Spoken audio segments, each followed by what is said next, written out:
Está con nosotros la doctora Tatiana Ortiz, quien es parte del Centro Ecuatoriano para la Promoción y Acción de la Mujer. Hay un tema, primero agradecerle por estar aquí con doctora. Buenos días, ¿cómo le va? Un gusto. Cuando recibí información de este tema, que en los últimos días ha generado una serie de reacciones o de criterios por el femicidio, créanme que hay cifras que son alarmantes, son preocupantes. Y la pregunta que se pueden hacer con el tema del femicidio es ¿qué hacemos a estas alturas del partido? ¿Qué hacemos con estas cifras que son preocupantes? ¿Qué hacemos con las jóvenes que están matando básicamente en Quito y en algunas otras ciudades del país? Porque cuando leemos estas estadísticas, créanme que uno se queda absorto. Doctora, ¿es así o me equivoco? Buen día. Buenos días, muchas gracias por este espacio. Creo que usted inicia esta entrevista con una expresión adecuada. Realmente es preocupante. Y es preocupante porque el femicidio da cuenta no de un hecho casual. No es el encuentro fortuito de dos personas en igualdad de condiciones, donde hay una discusión acalorada y de pronto la una asesina a la otra. Lo que los femicidios, que en un 70% o más se denominan femicidios íntimos, es decir, el asesinato de una mujer con la cual ella estaba relacionada afectivamente, sentimentalmente o con una relación de pareja de años o de corto tiempo. Conviviendo, en definitiva. O era un ex conviviente, claro, un exnovio, un pretendiente. Da cuenta, decía, de que detrás de esta muerte había una historia de violencia, ¿verdad?, de tiempo variable, o una persecución, un acoso sexual en muchos de los casos. Y efectivamente es preocupante porque eso indica que las mujeres en general estamos expuestas a ser asesinadas por esta condición de ser mujeres. Si recordamos que en el país, según la encuesta nacional oficial, 6 de cada 10 mujeres son víctimas de violencia sexual. ¿En el país? Son víctimas de violencia. En el país. 6 de cada 10. 6 de cada 10 son víctimas de violencia. Y 1 de cada 4 mujeres es víctima de violencia sexual. Uno dice, no estamos hablando de cifras cualquiera. Cuando uno lee estas cifras, y por eso yo les decía que es bastante alarmante, un estudio en el año 2007 refleja, en Quito refleja, que el 41% de los 204 homicidios de mujeres reportados en la capital de la República entre el 2000 y el 2006 fueron en realidad femicidios. 204 homicidios. Solo en ese periodo, del 2000 al 2006. Y claro, cuando uno chequea esto también dice, bueno, ¿qué pasa en Guayaquil o en otras ciudades? Y de hecho este informe, al cual he tenido acceso y le agradezco mucho a la doctora Ortiz porque me ha enviado este informe, en 5 cantones del país, Guayaquil, Esmeraldas, Portoviejo, Quito, entre otros, teniendo como muestra 170 homicidios de mujeres reportados en el 2005 al 2007, el estudio señala que, o demuestra que la gran mayoría de los homicidios de mujeres son femicidios, en un 77%, y siendo las parejas y exparejas los femicidas más frecuentes en el 76%. Son cifras que realmente preocupan. La inquietud entonces es, ¿qué hacemos con el femicidio? Bueno, quisiera agregar algo más. Estas cifras que usted señala corresponden a la investigación realizada en el periodo que usted señala también.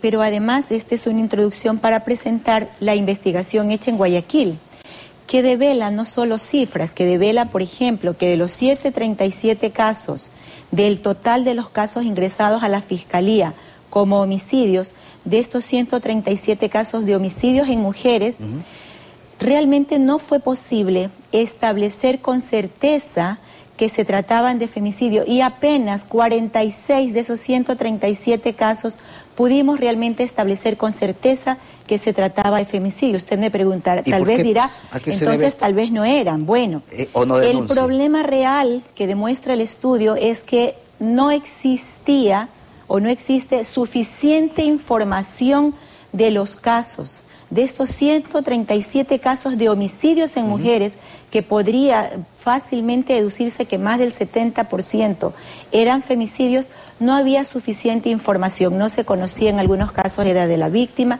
o en otros casos el expediente no se encontraba reposando en la entidad de justicia.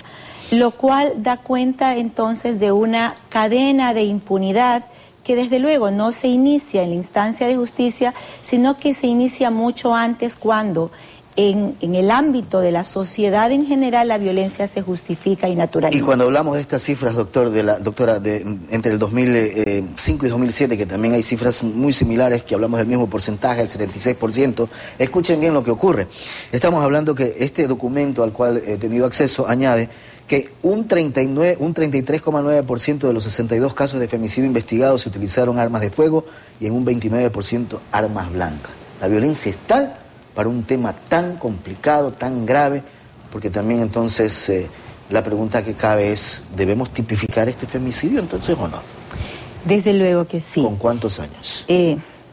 Creo que, bueno, los años son materia de quienes tengan que decidir. Está en el análisis. Sin embargo, creo que el punto clave aquí es la necesidad de tipificar el femicidio como una figura penal autónoma. La tipificación apunta no solamente al tema de los años de sanción.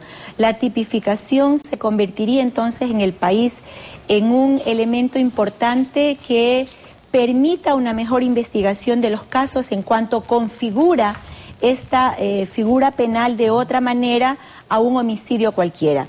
Porque cuando uno revisa los casos de asesinatos de mujeres, uno encuentra que estas muertes no son muertes cualquiera. Como dije antes, hay un antecedente en la mayoría de ellos de un continuum de violencia, como llamamos. Es decir, mujeres que han pasado 10, 15, 25 años de su vida viviendo violencia extrema, que en muchos de los casos la víctima ya había puesto una denuncia, que había recibido medidas de amparo que nunca se pudieron hacer efectivas. Algunas inclusive estuvieron o están hoy bajo la protección del programa de víctimas y testigos, pero además cuando uno revisa las muertes de estas mujeres puede comprobar la hazaña, la crueldad, la planificación y la premeditación con los que estos hechos se cometieron, y en muchos de los casos también se atentó o se asesinó a los hijos o hijas de la mujer que fue víctima de la agresión.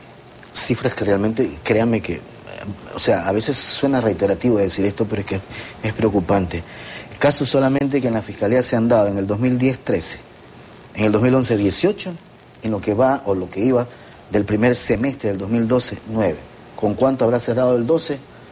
Hay que estudiarlo todavía. Pero estos son los casos que se pudieron confirmar que sí eran porque tenían toda la información, porque responsablemente no podíamos... Y esos están confirmados, ¿cuántos no hay de esta naturaleza? Claro, de los 137, imagínense todos los que no pudieron ser incluidos. Ahora, entonces creo que sí son varias organizaciones que luchan para tipificar este tema en el Código Penal Integral. Así es, a finales del 2011, alrededor de 100 organizaciones del país, entre ellas el CEPAN, iniciamos un proceso importante primero de visibilizar una problemática para decir, las mujeres no mueren en las calles, las mujeres no están muriendo, no están siendo asesinadas como producto de una inseguridad social general. Las mujeres están siendo asesinadas en sus casas por la persona que aman, por la persona en la que confían, por la persona que decidieron separarse porque no podían continuar su vida en un extremo de violencia. Ese es el riesgo de morir que tienen las mujeres, y el Estado está llamado a proteger ese bien jurídico que es la vida. Entonces, decía, alrededor de 100 organizaciones del país levantamos este trabajo de visibilizar este problema y de llevar una propuesta a la Asamblea Nacional para que en el marco de la revisión del Código Penal Integral se considere la figura del femicidio como una figura penal autónoma. Realmente las organizaciones de mujeres y otras organizaciones sociales del país, organizaciones que trabajan por los derechos de niñez y adolescencia, porque también son niñas, son adolescentes las que resultan asesinadas. La mayoría, los dos últimos casos en Quito, 22, 24 años. Exactamente. Seguiremos pendientes y seguiremos insistiendo para que el Estado realmente cumpla con esta responsabilidad de proteger la vida. Doctora, agradecerle por haber estado con nosotros esta mañana. Que tenga buen día. A usted por su espacio. Gracias.